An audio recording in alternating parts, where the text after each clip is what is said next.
ጤና ይስጥልን የተወደዳችሁ ተመልካቾቻችን እንዴት ሰነበታችሁ? ከአማራ ሚዲያ ኮርፖሬሽን የወቅታዊ ዝግጅታችን ተጀምሯል።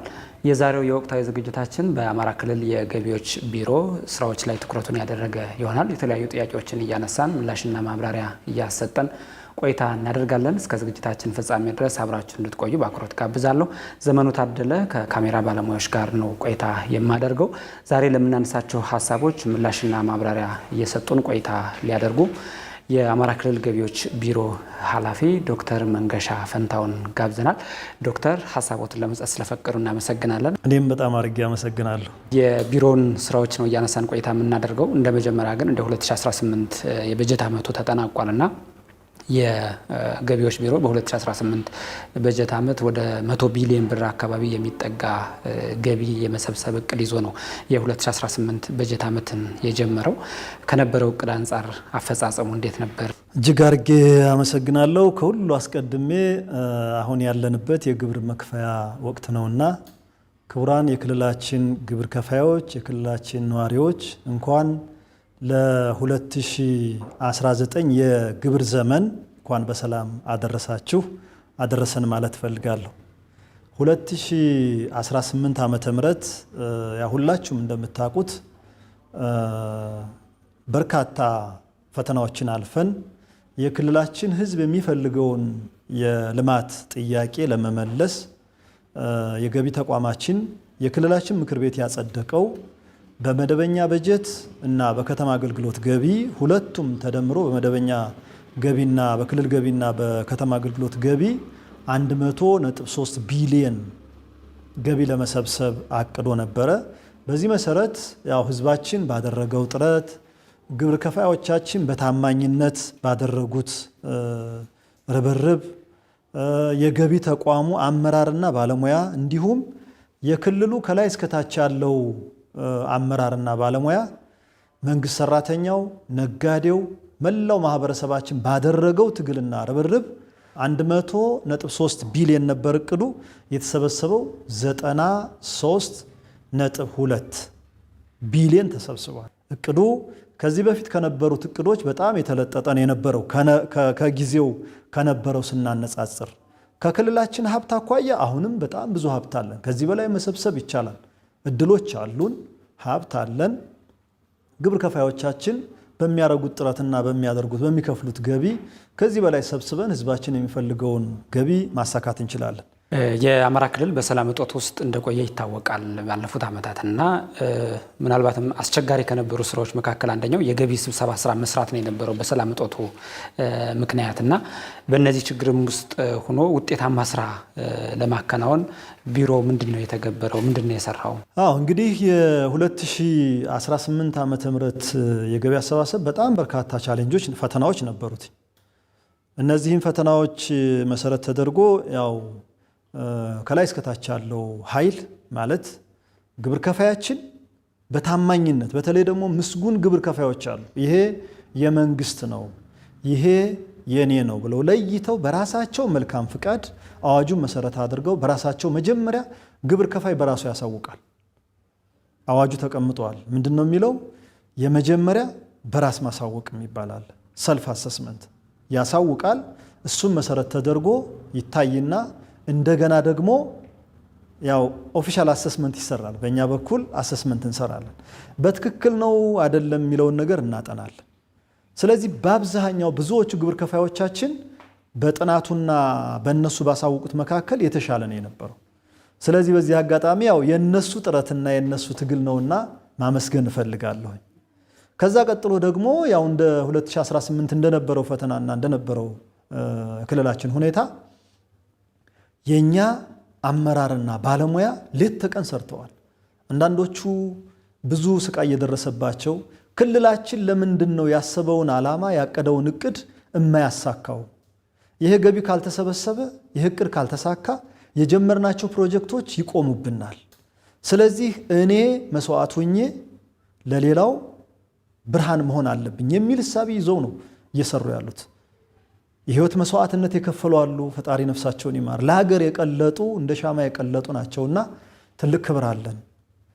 አካላቸው ይጎድላል፣ ቤታቸው የተቃጠላል፣ ብዙ ችግር የደረሰባቸው አሉ። ያን ችግር ተቋቁመው ይሄ ገቢ እንዲሳካ የራሳቸውን ጥረት አድርገዋል። ሁለተኛው ለገቢ ተቋሙ እያገዘ ያሉ በሌሎች ተግባራት ውስጥ ሌት ተቀን እየሰሩ ያሉ በፈተና ሁሉ ያለፉት ጀግኖች የክልላችን አመራሮች የክልላችን የመንግስት ሰራተኛ ታማኝ ሆኖ ግብሩን በመክፈል ስራ ግብሩን በማሳወቅ መረጃ በመስጠት በየአካባቢው በሚያደርገው ግብይት ግዥ ሲፈጽም አገልግሎት ሲያገኝ ደረሰኝ ይሰጣል፣ ይጠይቃል። እሱም ነጋዴ ከሆነ ደረሰኝ ይሰጣል። እነዚህ በሚያደርጉት እልህ አስጨራሽ ትግል የመጣ ውጤት ነው። ግብር ከፋዮቻችንን ቅድም አንስቻለሁ።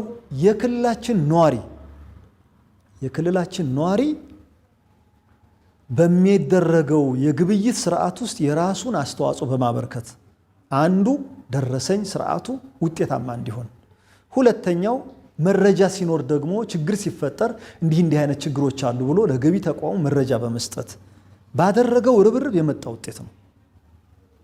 ሌላውና ደግሞ ትልቁ ብለን የምንወስደው በክልላችን ውስጥ ሰላም እያስከበረ ያለ የፌዴራልና የክልል የሰላም አስከባሪ ኃይል ባደረገው ድጋፍና ጥረት የመጣ ውጤት ነው። ስለዚህ ሚዲያዎቻችንም የነበራቸው ሚና ቀላል የሚባል አይደለም። የራሱ አየር ሰዓት ተሰጥቶ በየቦታው እየሄዱ ተሞክሮ እያለዋውጡ በሚያደርጉት ጥረት ነው። ስለዚህ የ2018 የገቢ እቅድ አፈጻጸም 92.66% የተሳካው የሁሉም የህብረተሰብ ክፍል ርብርብ ታክሎበት ነው እንጂ የአንድ ተቋም፣ የአንድ ግለሰብ፣ የአንድ ግሩፕ የሆነ አካባቢ ብቻ አይደለም። ስለዚህ ፈተናን እየተሻገረ ችግርን እየተሻገረ የተወጣ ያው አንዳንዶቹም መስዋዕት እየሆኑ ለህዝብ ሲሉ ራሳቸውን አሳልፈው እየሰጡ ባመጡት ውጤት ነውና በዚህ አጋጣሚ ለዚህ ውጤት መሳካት ከፍተኛ ጥረት ላደረጉ ተቋማችን የአማራ ክልል ገቢዎች ቢሮ ከፍ ያለ ምስጋናና ክብር ማቅረብ እንፈልጋለን። የገቢ የማግኛ አማራጮችን ከማስፋት አንጻርና እነሱን ለይቶ ከመጠቀም አንጻር የገቢዎች ቢሮ ምንድነው እያከናወነ ያለው? የገቢዎች ቢሮ የመጣለትን ገቢ ብቻ መሰብሰብ ሳይሆን የክልላችን ገቢ የክልላችን ኢኮኖሚ ያመነጨውን ሀብት በየአካባቢው እንደየአካባቢው ሁኔታ እንደየአካባቢው ተሰጦ ቱሪዝም ባለበት ከቱሪዝም ጋር ማዕድን ባለበት በማዕድን የግብርና ልማት ባለበት በግብርና ልማት የተሻለ ደግሞ የንግድ እንቅስቃሴ ባለባቸው ደግሞ የንግድ እንቅስቃሴ መሰረት ተደርጎ እያንዳንዷን የገቢ አማራጭ ክትትል እያደረገ ግብረ መልስ እየሰጠ አማራጮችን እያሰፋ ባደረገው ርብርብ የመጣ ውጤት ነው። ስለዚህ ይህንን የገቢ አማራጭ በማስፋት በኩል ሰፊ ስራ ሰርተናል። በተለይ ደግሞ ደረሰኞች እንዲቆረጡ ማንኛውም ግብር ከፋይ ለሰጠው አገልግሎትና ላደረገው ግብይት ደረሰኝ እንዲቆርጥ ያው የገቢ ተቋሙ አመራርና ባለሙያ ምሽትም የሥራ ሰዓት ሳይገድባቸው አምሽተው አንዳንዶቹ ማድረው አንዳንዶቹ ሌሊት ተነስተው 11 ሰዓት 12 ሰዓት ሰው በሚፈራበት እነሱ ወጥተው በየቦታው ባደረጉት ርብርብ ነው የመጣው ውጤት። የሰራናቸው ድልድዮች የሰራናቸው የከተማ ኮሪደር ልማቶች እንደዚህ ከተሞቻችን አምረው ተውበው የምናያቸው በእርዳታ አይደለም ወይም በብድር አይደለም። አሁን ባህር ዳር ከተማ እናንተ እያያችሁ ነው ያላችሁት። ጎንደር እንዴት አምሮባት እንዳለ እያያችሁ ነው ያላችሁት። ደሴ እንዴት አምሮባት እንዳለ የምናየው ጎንደር፣ ደብረ ብርሃን፣ ደብረ ማርቆስ፣ ኮምቦልቻ፣ ብዙዎቹ ወልዲያ አሁን በቅርብ ያየናቸው እና ብዙዎቹ ከተሞቻችን በገጠር በከተማ ያሉት የምናያቸው የገቢ አማራጮችን አፈንፍነን መስራት በመቻላችን ሌት ተቀን ተሰርቶ ደረሰኝ የማይቆርጥ ደረሰኝ እንዲቆርጥ በመደረጉ አንዳንዶቹ ደረሰኝ የማይቆርጡት በሕግ ተጠያቂ ከምናደርግ አነስተኛ ቅጣት በአንድ ደረሰኝ ባለመቁረጥ 50 ሺህ ብር ቅጣት እየቀጡ ወረዳ ላይ ከተማ ላይ ቀበሌ ላይ በተደረገው ርብርብና በተደረገው ትግል የመጣ ነው። ስለዚህ አንዱ ጥረት ይሄ ነው። ሁለተኛ ህገወጥ የሆኑ ነጋዴዎች ንግድ ፍቃድ ሳይይዙ ንግድ የሚሰሩ የሚነግዱ ወደ ግብር መረቡ ያልገቡትን ወደ ግብር መረቡ ማስገባት። ለምሳሌ በዚህ ዓመት ወደ 7800 የሚሆን አዲስ ግብር ከፋይ ከግንቦት መጨረሻ ጀምረን እስከ ሰኔ መጨረሻ ድረስ አጥንተን ወደ 7800 ግብር ከፋዮች አስገብተናል። ስለዚህ ህገወጥ የሆነውን ግብር ከፋይ ወደ ህጋዊነት በማምጣትና ቲን ነምበር እንዲመዘገቡ በማድረግ ማስገባታችን ነው አንዱ። ሌላው ሶስተኛ ማድረግ ምንድነው? ክትትልና ቁጥጥር ድጋፍ እናደርጋለን። በየቦታው ሂሳብ መዝገብ ሲያቀርቡ ሂሳብ መዝገባቸውን ሲያሳውቁ ታክስ ሲያሳውቁ በየወሩ ዝቅ አድርገው ካሳወቁ ትክክል አይደለም ብለን ታክስ በልዩነት ወሰነን እንሰጣቸዋለን።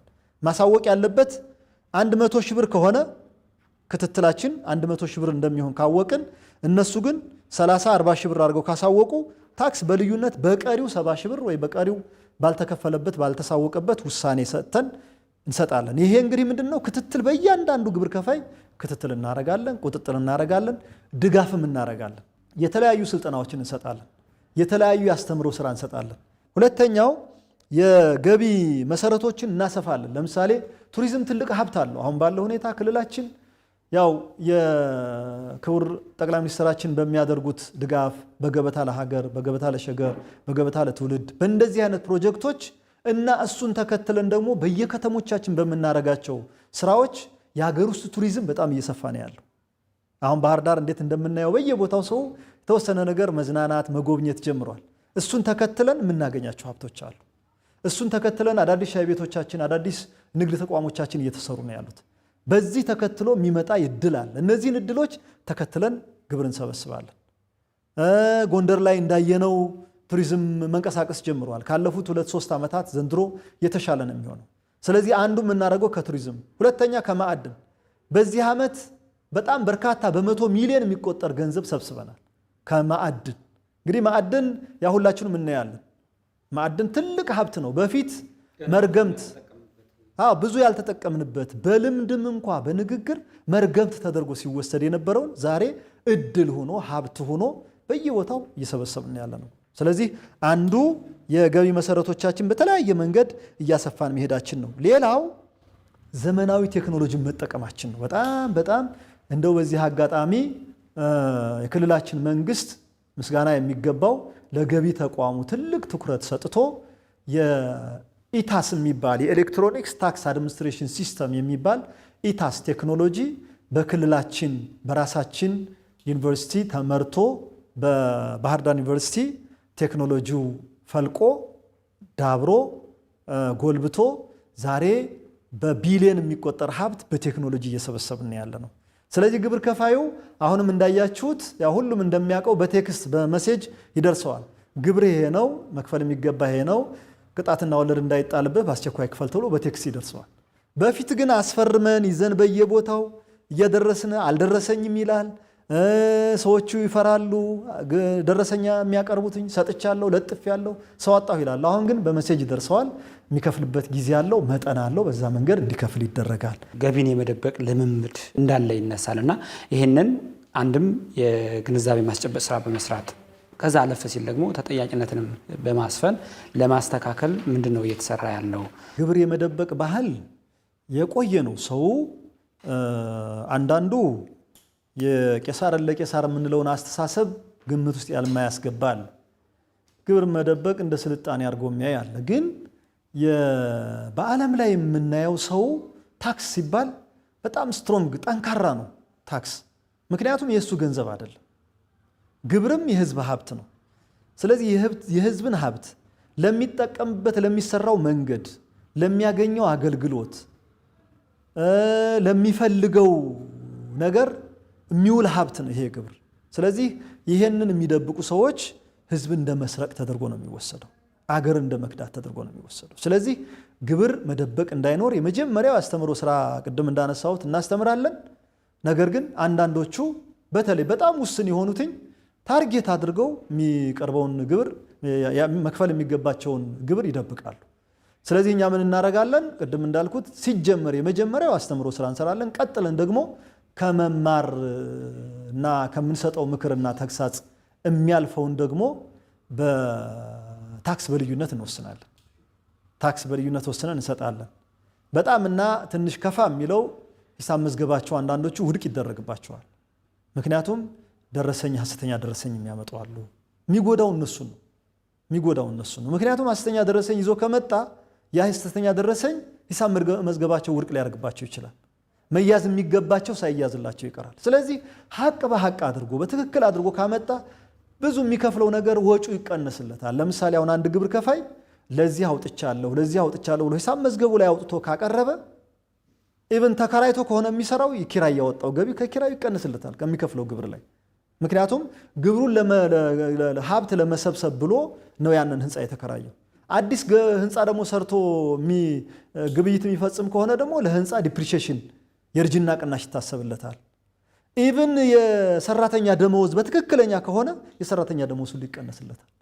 የሞባይል ካርድ ሳይቀር ማለት ነው ስራ አስኪያጁ ወይም ሌሎቹ የሞሉት ካለ ያን ታስቦ ይቀነስላቸዋል። ስለዚህ መንግስት የሚፈልገው ንጥር ብላ ኔት ፕሮፊት የሚባለው ማለት ነው የተጣራችው ትርፍ ላይ ነው ግብር የሚጣለው።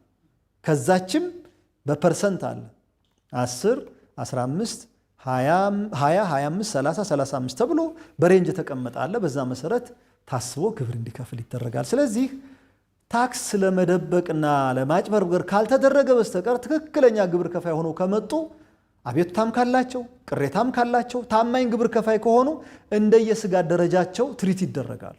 ኢቭን ከከሰሩ ራሱ የኪሳራ ማራዘሚያ ይሰጣቸዋል። ከስረዋልና በቀጣይ ዓመት እንዲከፍሉ ይደረጋል። አይ አልሆንላቸው ካለ በቀጣይ ታይቶ ደግሞ ሲያገኙ እንዲከፍሉ ተደርጎ መንግስት ትሪት ያደርጋል ማለት ነው። የግብር አዋጁ ይህንን ያበረታታል። ዋናው ጠብ ያለው ምንድነው? የሚያጭበረብር ሰነድ ከተገኘበት፣ የተጭበረበረ ደረሰኝ ከተገኘበት፣ ያልሆነ ግብይት ከተፈጸመበት፣ ያልሆነ መረጃ አብሮ ከሐሰተኛ ሂሳብ መዝገባቸው ከተያዘ ብቻ ነው ችግር የሚመጣው። ከዛ ውጭ ይሄ በሂሳብ መዝገብ ያለው ነው። ሂሳብ መዝገብ የማይይዙ የደረጃ ላይ የደረጃ ሐመር ውሃ እስካሁን የነበረው አሁን ደግሞ ተጠቅልሎ ደረጃ ላይ ሆነዋል። እነዚህ ደግሞ የቀን ገቢ ጥናት ይጠናል። የቀን ገቢ ጥናታቸው በግብይታቸው መሰረት ነው። የተጋነነ ካለባቸው ደግሞ ታይቶ በቅሬታ በይግባኝ ይፈታላቸዋል።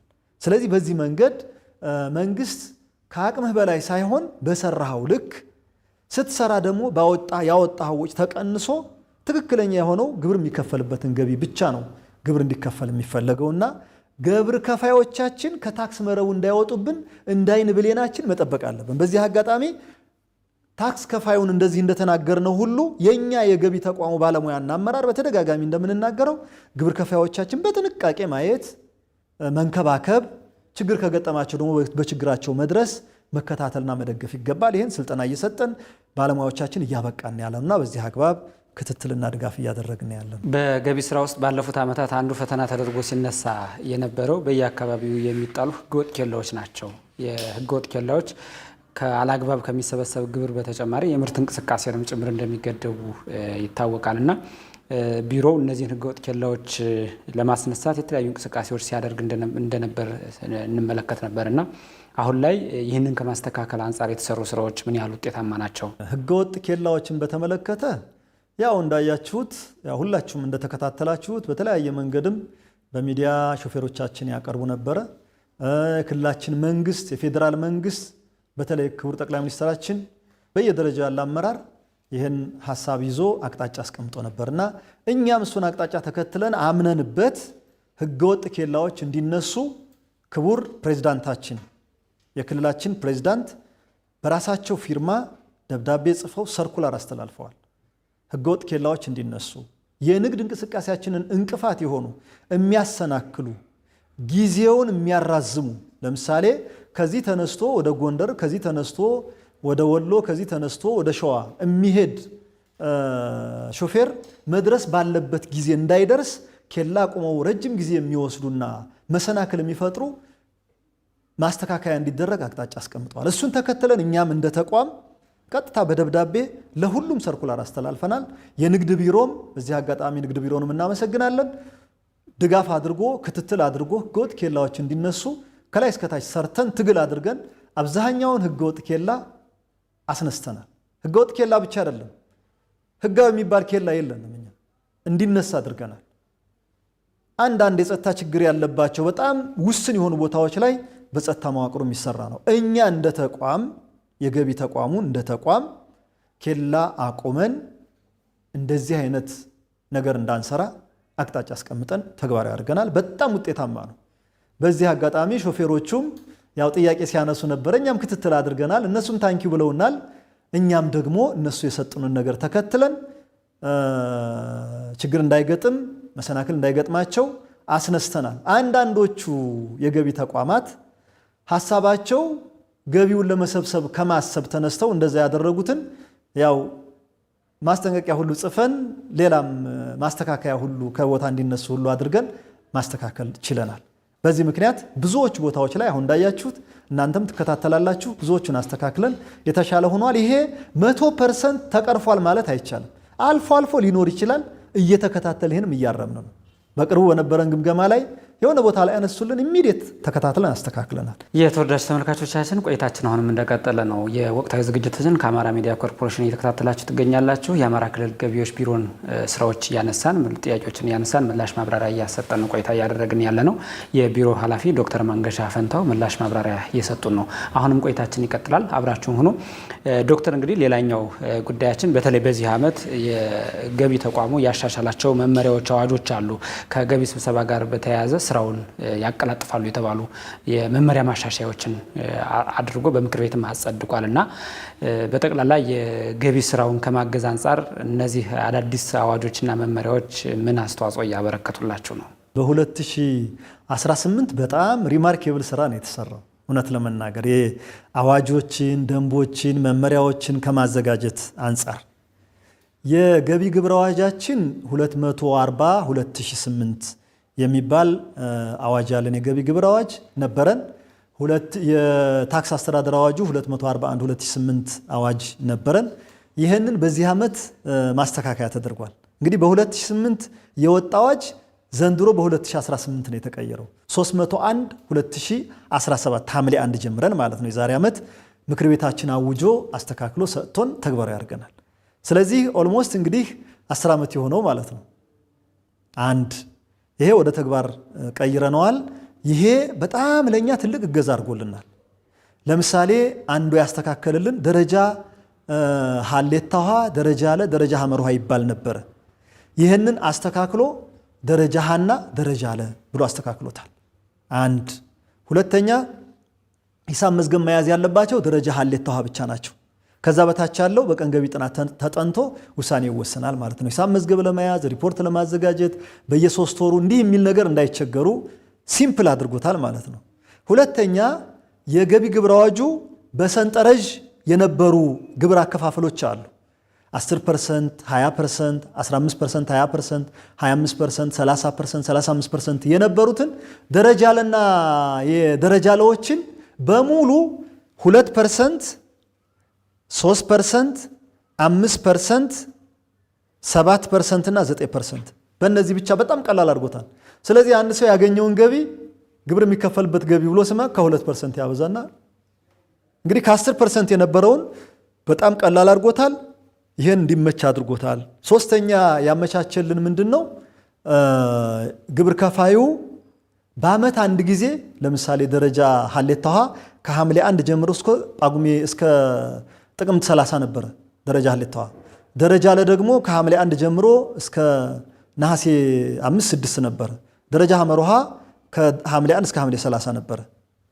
ይህንን ሸፕ አድርጎልናል። በአመት አንድ ጊዜ ይከፈል የነበረውን ምን አደረገ? በየሩብ ዓመቱ ለምሳሌ አንድ ደረጃ ለ ከሐምሌ 1 እስከ ሐምሌ 30 እስከ ነሐሴ እስከ ጳጉሜ 5 ይከፍል የነበረው 100 ሺህ ብር ከሆነ የሚከፈልበትኝ አንድ የጥቅልል አድርጎ የዓመቱን አንድ ጊዜ ይከፍል ነበር። አሁን ግን ምን ተደረገ? ጫና እንዳይደረግባቸው ተጠቅልሎ አንድ ይክፈል እንዳይባል ደግሞ አሁን ገና የግብር ባህሉ ስላልዳበረ የግብር ናት ይሄ የመንግስት ነው ብሎ ቆጥቦ የሚያስቀምጥ የለም። ከዋናው አይነታ ላይ እየጨመረ ነው እያስቀመጠ መጨረሻ ላይ የሚከፍለው።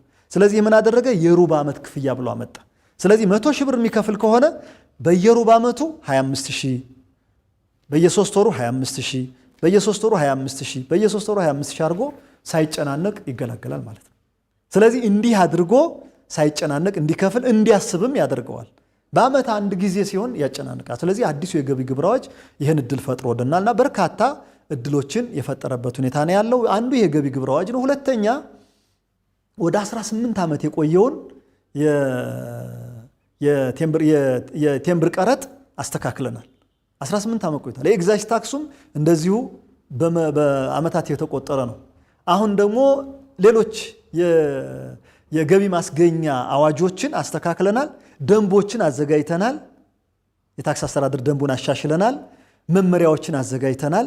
ለግብር ከፋዩ ቀላል የሆኑ አከፋፈል እንዲሆኑ እየከለስነ ዓለም አቀፍ ተሞክሮውንም የአገር አቀፍ ተሞክሮዎቻችንን እያየን በታክስ አንዱ የታክስ መርህ ቀላል፣ ምቹ፣ ቀልጣፋ መሆን አለበት ነው የሚባለው። ስለዚህ ቀላል እንዲሆን አስችሏል አሁን። ምክንያቱም በተሞክሮ እያታዩ የመጡ እየተፈተሹ የመጡ አዋጆች ስለሆኑ በዚህ መንገድ በዚህ ዓመት የሰራ ነው ይሄ ነው። እንደ ክልል ስንወስድ በጣም በርካታ አዋጆችን አስተካክለናል። የገቢ ስብሰባ ስራዎችን ቀደም ሲል ያነሱልን ኢታክስን ጨምሮ በቴክኖሎጂ ከማዘመን አንጻር ምን ስራዎች ተከናውነዋል?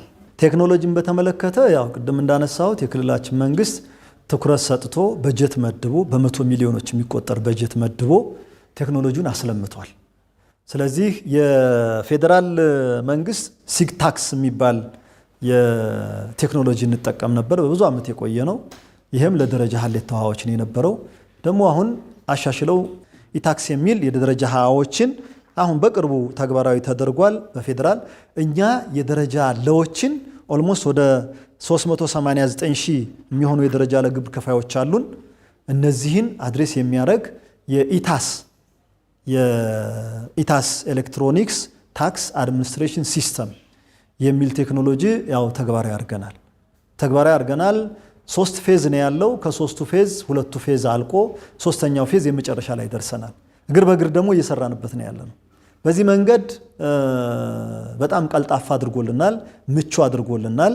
የመረጃ ቅብብሎሽን በጣም ዘመናዊና ፈጣን አድርጎታል። መረጃ ቅብብላችን እኛ ለነሱ እንሰጣለን፣ እነሱ ለኛ ሪፖርት ያደርጋሉ። እዛው ቤታቸው ላይ ሆነው ሪፖርታቸውን በእኛ በየጊዜው እየመጡ የሚሆነውን ነገር እዛው ሆነው ሪፖርታቸውን ይሰራሉ ማለት ነው። በገንዘብ ለመክፈል ወደ ባንክ ሄዱ። ከ7 ባንኮች ጋር ትስስር ፈጥረናል። ሰው በተመቸው ቤቱ ውስጥ ቁጭ ብሎ ግብሩን ይከፍላል ማለት ነው። በመካከል ደግሞ አሳላጮቻችን አሉ። በመካከል ችግር እንዳይፈጠር የባንክ የፋይናንሻል አሳላጮች አሉ። እነሱ ቼክ የማድረግ ግብር ከፋዩ እንዳይቀርበት መጥቶ ተመዝግቦ ሳይመዘገብ ቀረ እንዳይባል አሳላጮቹ በዛ ያየዋሌት ይህን ነገር ይሰራል።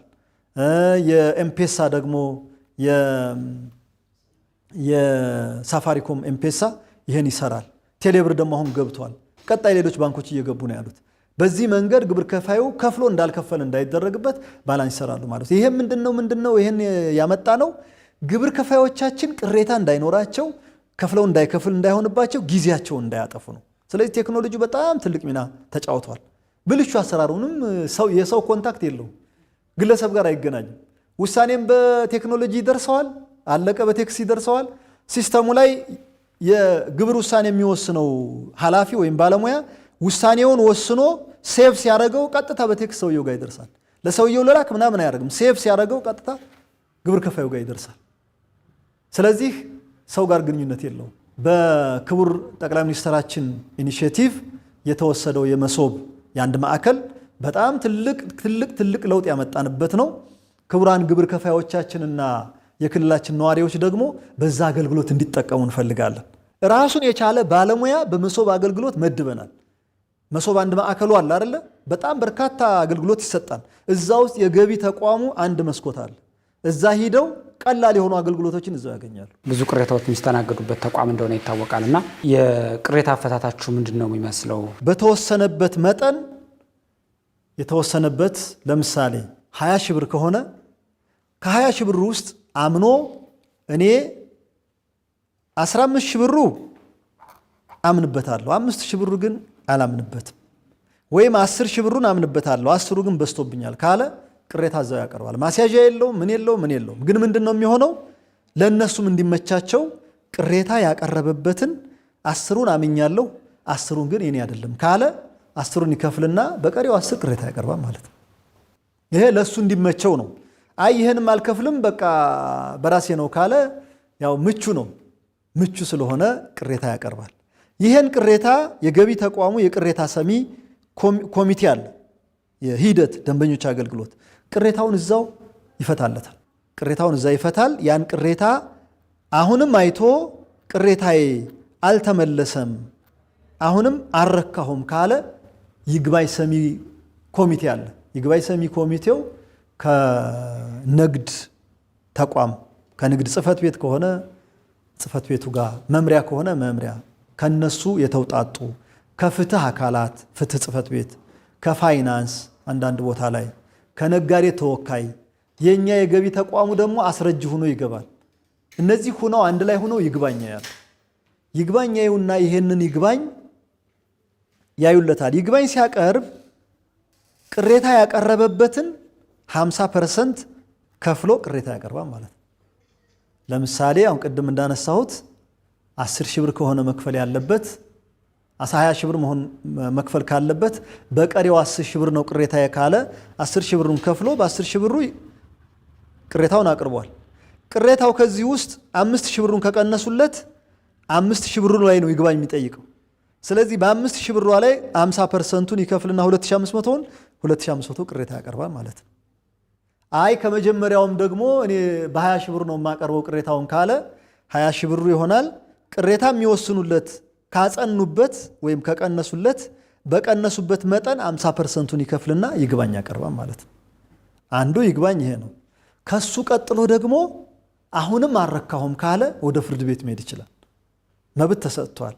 ፍርድ ቤት ሲሄድ 75%ቱን አስይዞ ወደ ፍርድ ቤት ይሄዳል። ፍርድ ቤት አይቶ ችግር አለ፣ የህግ ጥሰት አለ፣ የአሰራር ጥሰት አለ፣ ችግር አለ ብሎ ውሳኔ ከወሰነ የፍርድ ቤት ውሳኔውን ተቀብለን ውሳኔያችን እንደገና እናያለን ማለት ነው። ስለዚህ ግብር ከፋዩ ወደ ክልል እንዳይመጣ፣ ወደ ፌዴራል እንዳይሄድ፣ ወደ ዞን እንዳይሄድ እዛው ቀበሌው ላይ ማነው እዛው ወረዳው ላይ እዛው ከተማው ላይ እንዲፈታለት ተብሎ ነው የተቀመጠው። ፈተና ቀበሌው ላይ ወረዳው ላይ ምን ያደርጋል? ቅሬታ ያቀርባል። ቅሬታ እዛው የኛ ጽህፈት ቤት ደንበኞች አገልግሎት ያያል፣ ገለልተኛ ሆኖ ማለት ነው። ሁለተኛ ይግባኝ የወረዳው ይግባኝ ሰሚ እዛው ያይለታል። ፍርድ ቤት እዛው ፍርድ ቤት ይጠይቃል። እንደዛ አድርጎ ውሳኔውን ያያል ማለት ነው። ስለዚህ ወደ ክልል ወደ ዞን ግብር ከፋያችን እየተቸገረ አገር እያቋረጠ በርካታ ፈተና እያለፈ ወደ ክልል እንዳይመጣ ፍትህን በደጀ ብሎ የግብር አዋጁ አምጥቷል። ፍትህ በደጀ ነው። ወደ ክልል የሚመጡት ምን ሲሆን ነው? የኦዲት ችግር ሲመጣ፣ ቴክኒካል ችግር ሲኖር፣ ከበድ ያሉ ጉዳዮች፣ ረቀቅ ያሉ ኬዞች፣ የግብር አዋጁ የማይመልሳቸው ነገሮች ሲመጡ እኛ ቴክኒካል ያለው ባለሙያ አይቶ አሰራሮች አሉ፣ መመሪያዎች አሉ፣ ማኑዋሎች አሉ። ኦዲተሮች ቁጭ ብለው የሚያዩዋቸው ከነዛ ከወረዳ ኦዲተር፣ ከዞን ኦዲተር፣ ከከተማ ኦዲተር ከፍ ያለ እውቀት ያላቸው የክልል ኦዲተሮች፣ የክልል ባለሙያዎች አይተው የሚፈቱት ካለ ደግሞ በዛ ክልል ላይ ይመጣሉ። ይሄ ግን በጣም ረቀቅ ያለ ከበድ ያለ ወሰብሰብ ያለ ኬዝ ይገጥማል። ብዙ ጊዜ ይገጥመናል። እንደዛ አይነት ኬዞችን እዚህ ክልል ላይ እናያለን። ስለዚህ የግብር አዋጁ ዋናው መሰረቱ ፍትህ በደጄ ነው። በቃ ገቢዎች ቢሮ መዋቅር አመራሩም ባለሙያውም እጁ ንጹህ እንዲሆን ከማድረግ አንጻር ምንድነው እየተከናወነ ያለው? እንደሚታወቀው በተለይ ከቀን ገቢ ግምት ጋር በተያያዘ የግምት መጋነን ወይም በተቃራኒው ማነስ፣ ያን ተከትሎ የሚከፈለው ግብር ከመጠን በላይ መሆን ወይም ማነስ ታችኛው መዋቅር አካባቢ የምናያቸው እና የሚነሱ ጥያቄዎችም አሉና በጠቅላላው የገቢዎች ቢሮ መዋቅር በአመራርም በባለሙያም ደረጃ እስከታችኛው ያለው መዋቅር እጁ ንጹህ እንዲሆን ከማድረግ አንጻር በተጠያቂነትም በግንዛቤም ምንድነው እየተሰራ ያለው? ግብር ከፋዩ ብቻ ሳይሆን ገቢ ተቋሙ ላይ ብልሹ አሰራሮች ይኖራሉ። ይህን ብልሹ አሰራር ለማስተካከል የክልላችን መንግስት አንዱ ከእውቀት ማነስ ከሆነ ከእውቀት ሁለት ነው ምንጩ። እንግዲህ አንዱ ሁም ብሎ አስቦ የሚያጭበረብር ሌላ ችግር የሚሰራ አለ። ሁለተኛው ደግሞ ሳያስበው ከእውቀት ማነስ ሲወስን የካልኩሌሽን የጥናት ያው የግብር አዋጁ በጣም በርካታ ነገሮችን አጭቆ የያዘ ነው። እንግዲህ ከእውቀት ማነስ እንዳይመጣ የክልላችን መንግስት በዚህ ዓመት ልዩ በጀት መድቦ በጣም በ2003-4 አካባቢ ነው ግዙፍ ስልጠና ሰጥተን የምናውቀው። አሁን በዚህ ዓመት የክልላችን መንግስት በጀት መድቦ ከ2339 በላይ ባለሙያዎችን በአራት ማዕከል በተሻሉ ባለሙያዎች አቅሙ ባላቸው ልምድ ባላቸው ደህና ስልጠና እውቀት ባላቸው ባለሙያዎች አሰልጥነናል በደንብ። እሱ ብቻ አይደለም፣ የሰለጠኑትም እዛ ተመልሰው ጓደኞቻቸው እንዲያሰለጥኑ ጥረት አድርገናል።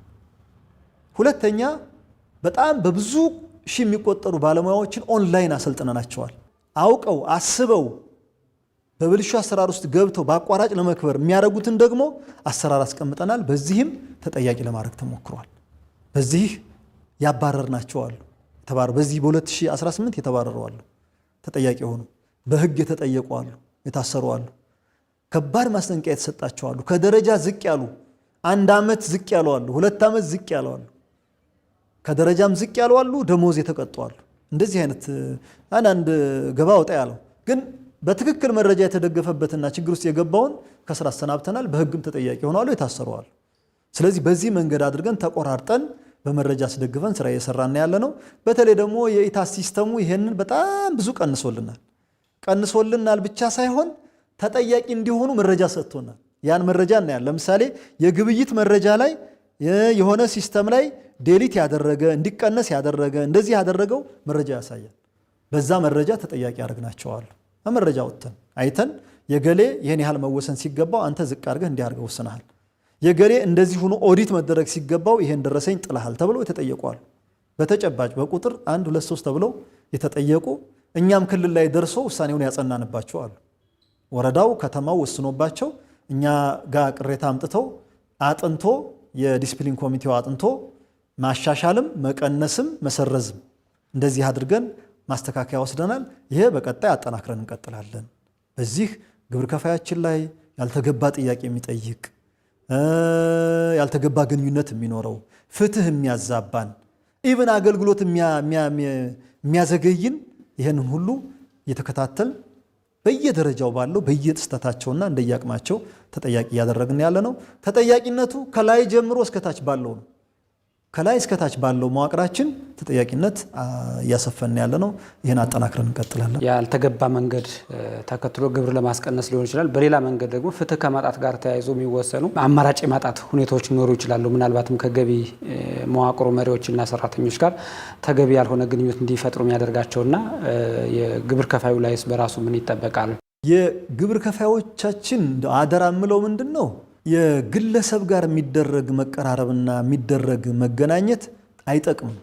ይሄን የሚሰራው ባለሙያውም ተጠያቂ ይሆናል፣ እነሱም ተጠያቂ ይሆናሉ። በግብር ከፋዩ የባህሪ ፍረጃ የምንለዋለን። ሂሳብ መዝገባቸው እንዳቀረቡት ታምነው ዝም ብሎ የሚያልፍላቸዋሉ። ታማኝ የሚባሉ ግብር ከፋዮች አጭበርብሮ አታየው። እንዲህ ያለ ባህሪ እንዲኖራቸው ካደረጉ ያቀረቡት ሂሳብ መዝገብ በቀጥታ ያልፍላቸዋል። ግን ችግር ካመላከተ ሂሳብ መዝገባቸው ወደፊት ተጠርጣሪ ይሆናል። በዚህ ምክንያት የመውደቅ እድል አለው። በዚህ ምክንያት ታክስ በልዩነት የመወሰን እድል አለው። ስለዚህ እንዲህ እንዳይሆን ግብር ከፋዮቻችን ሌሎች አማራጮች አዋጭ አይደሉም፣ አክሳሪ ናቸው። ባህሪያቸውን ችግር ይፈጥራል፣ ወደፊትም ሌላ ችግር ያመጣባቸዋል። ዛሬ እንዲህ አደርግልሃለሁ ካለ ተፈልጎ መገኘቱ አይቀርም። ወይ በኦዲት ይገኛል፣ ወይ በኢንቴሊጀንስ ይገኛል፣ ወይ በሲስተም ይገኛል። በኢታስ ሲስተም ጥቆማዎችም ይመጣሉ። እዛ ጎን ያለው ጓደኛው ነው የሚያመጣው። የገሌን እንዲህ ነበረ እንዲያው ከፈለ ብሎ ያመጣል። ይሄ ይጎዳል፣ ዘላቂም አይሆንም። አቀበትና ቁልቁለት ጫካ ለጫካ በዱር በገደሉ ከመሄድ ፊት ለፊት ታማኝ ሆኖ የሚታመንበትን ያመነውን ከከፈለ የታክስ አዋጁ በጣም ያስተናግዳል። ግብር ከፋዮቻችን በጣም ነው የሚያበረታታው። ኢቭን የመክፈያ ጊዜ በዛብኝ ካሉ የመክፈያ ጊዜ በዛብኝ የሚለው ይታያል።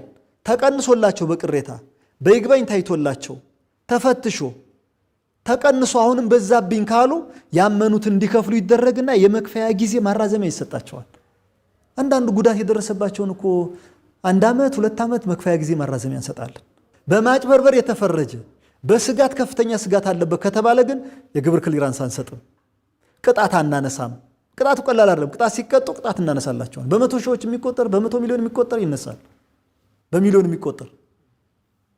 እንዲህ አይነት የማጭበርበር አብሮ የሆነ ስራ ከግብር ከፋዩ ጋራ ከግብር ተቋሙ ባለሙያዎች ጋራ ይሄ ኃላፊነት ከጎደላቸው ጋራ ትስስር አለው። እንዲህ ያለው ከብሮ ከተፈረጀና ጥያቄ ምልክት ውስጥ ከገባ ብዙ አገልግሎቶች እንዳያገኝ ይደረጋል። ኢቭን ከባዱ ሂሳብ መዝገቡ ሊወድቅበት ይችላል።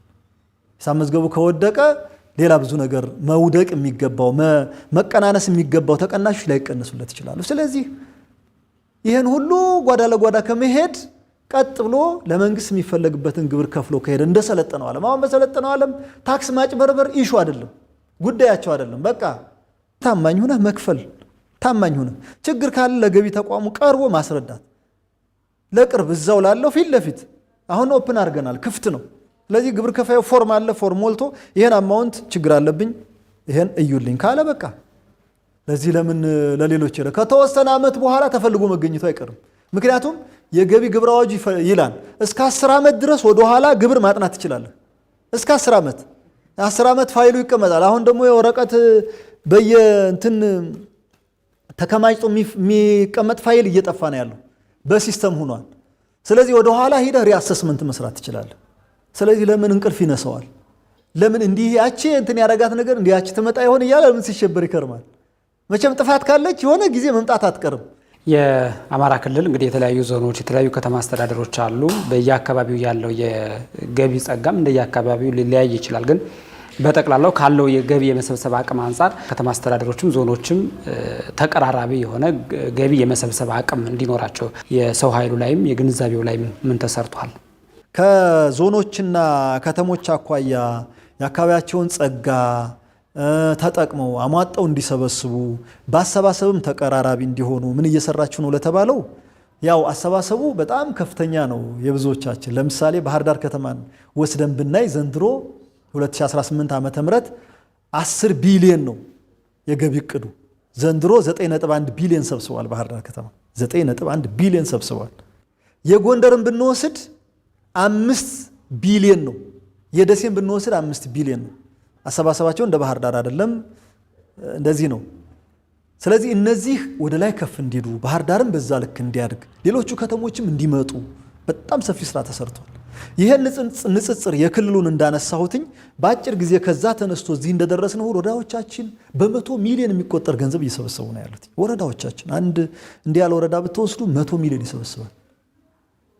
አንድ ከዛሬ 4 ዓመት በፊት 100 ሚሊዮን ይሰበስብ የነበረ ወረዳ 1.4 ቢሊዮን ሰብስቧል። በዚህ ዓመት የዚህ ዓመት እቅዱ ኦልሞስት ወደ 850 ሚሊዮን ሰብስቧል። ከ1.4 እቅዱ ማለት ከ1.4 ቢሊዮን እቅዱ አንድ ወረዳ እንግዲህ ያነ የተለያዩ የማዕድን የተለያዩ እድሎች ስላሉት ማለት ነው።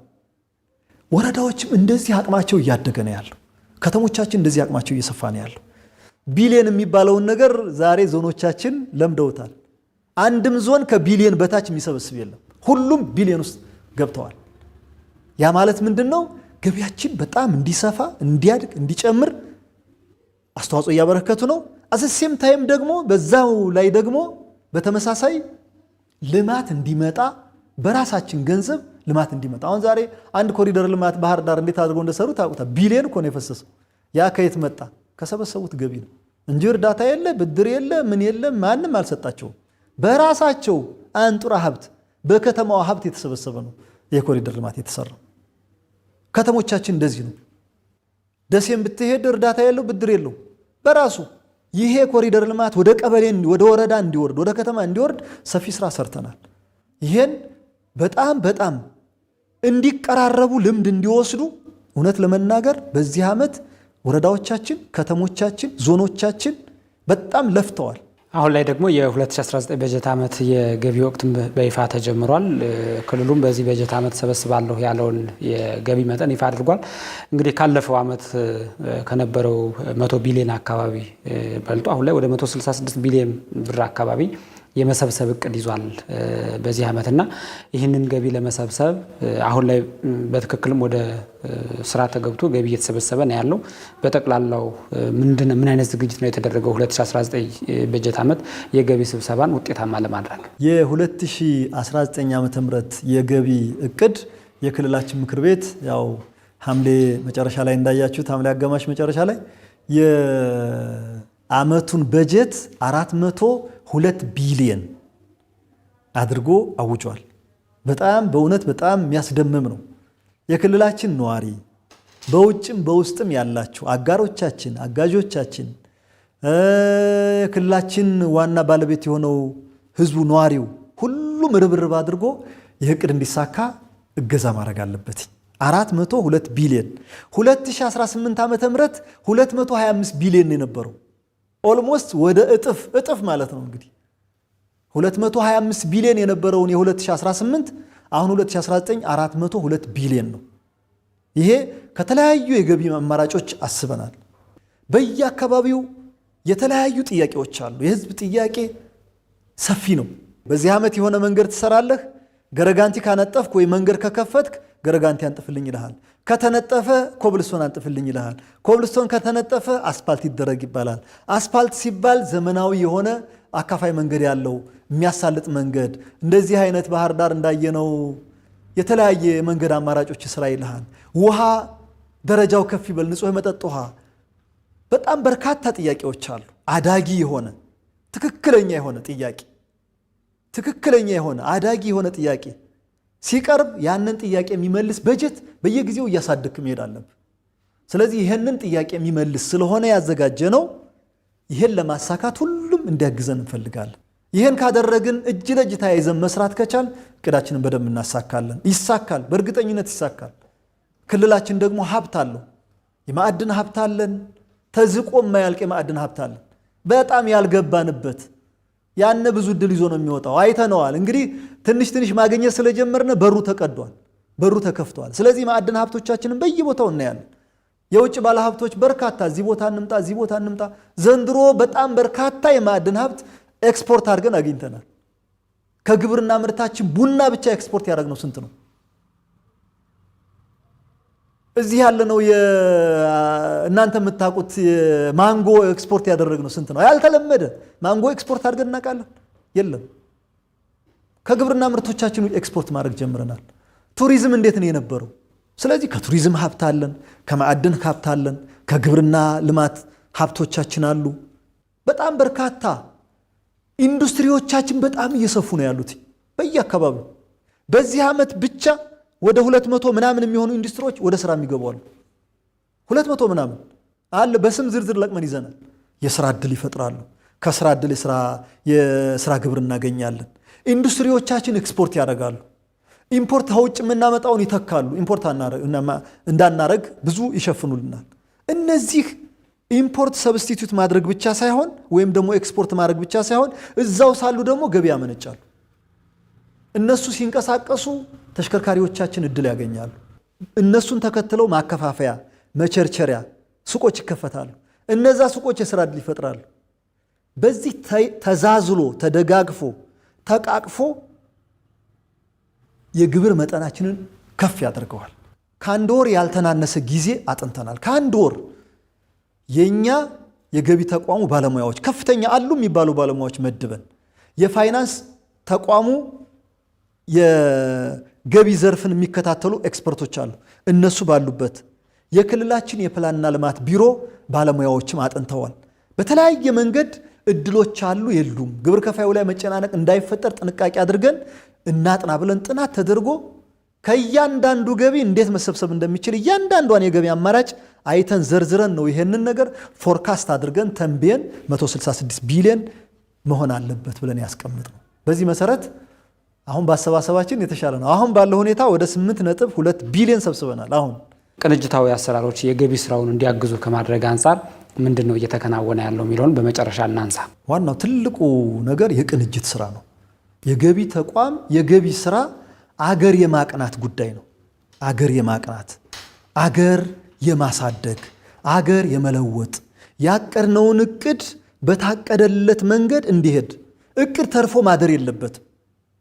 በፋይናንስ እጥረት ምክንያት በበጀት እጥረት ምክንያት ያቀድነው እቅድ ተርፎ ማደር የለበትም። ስለዚህ ሁሉም አመራር፣ ሁሉም ባለሙያ፣ ሁሉም የሚመለከተው ክፍል የድርሻውን መወጣት መቻል አለበት። በዋናነት ደግሞ ዋናው ህዝባችን ባለቤቱን እያሳመን ከጎናችን እያሰለፍን ከሄድ በእርግጠኝነት እቅዳችንን ማሳካት እንችላለን። የአማራ ክልል ገቢዎች ቢሮ ኃላፊ ዶክተር መንገሻ ፈንታው ከአማራ ሚዲያ ኮርፖሬሽን የወቅታዊ ዝግጅት ጋር ቆይታ ስላደረጉ እጅግ አድርጌ አመሰግናለሁ። እኔም እጅግ አድርጌ አመሰግናለሁ። የተወዳጁ ተመልካቾቻችን የዛሬው የወቅታዊ ዝግጅታችን እየተከታተላችሁትን ይመስል ነበር። በዛሬው ዝግጅታችን የአማራ ክልል ገቢዎች ቢሮ ስራዎች ነው እያነሳን ቆይታ ያደረግነው። ለነበራችሁ አብሮነት እጅግ አድርገን እናመሰግናለን። በቆይታችን በ2018 ዓ.ም የተሰሩ ስራዎችን እንደዚሁም የ2019 በጀት ዓመት የገቢ አሰባሰብ ዝግጅትን በተመለከተ የተለያዩ ሀሳቦችን እያነሳን ነው ቆይታ ያደረግነው። ዘመኑ ታደለ ከካሜራ ባለሙያዎች ጋር ቆይታ አድርጌያለሁ። እጅግ አድርጌ አመሰግናለሁ። ሌሎች የአማራ ሚዲያ ኮርፖሬሽን ዝግጅቶች ይቀጥላሉ። ጤና ይስጥልን።